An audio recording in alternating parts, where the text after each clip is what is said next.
Hi అండి, welcome to mini vlog. ఇదైతే Calcutta Kalimata temple అండి. మేమైతే లోపలికి వెళ్ళాము, 1:30కి వెళ్ళాము ఆఫ్టర్నూన్. ఇంకా అప్పుడు దర్శనం లేదని చెప్పారు బయట షాపుల వాళ్ళు. అయితే కమిషన్ తీసుకొని లోపలికి అయితే పంపిస్తున్నారు. ఆ టైంలో అయితే ప్రత్యేకంగా పూజలు చేయించుకునే వాళ్ళు ఎక్స్ట్రా మనం డబ్బులు పెట్టుకుంటే లోపల వాళ్ళ వరకు కూర్చోబెట్టి చేస్తున్నారు. మేమైతే చాలాసేపు వెయిట్ చేసిన తర్వాత లోపలికి తీసుకెళ్లారు. డబ్బులు తీసుకొని మా దగ్గర లోపలికి తీసుకెళ్లారు పంతులు గారులు. వాళ్ళు తీసుకెళ్ళి అక్కడ దర్శనం చేయించడానికి కూడా అక్కడ పంతులు గారులు చేతిలో ఉన్న డబ్బులు కూడా లాగేసుకుంటున్నారు. అట్లా ఉంది అక్కడైతే పరిస్థితి.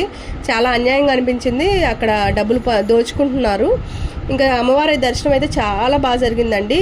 లోపలికి వెళ్ళి చాలా బాగా దర్శనం చేసుకున్నాము. 1-2 సార్లు వెళ్ళి దర్శనం చేసేసుకున్నాము.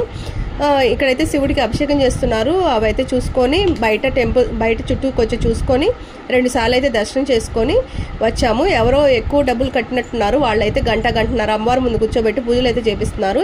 ఇదైతే టెంపుల్లో ఉన్న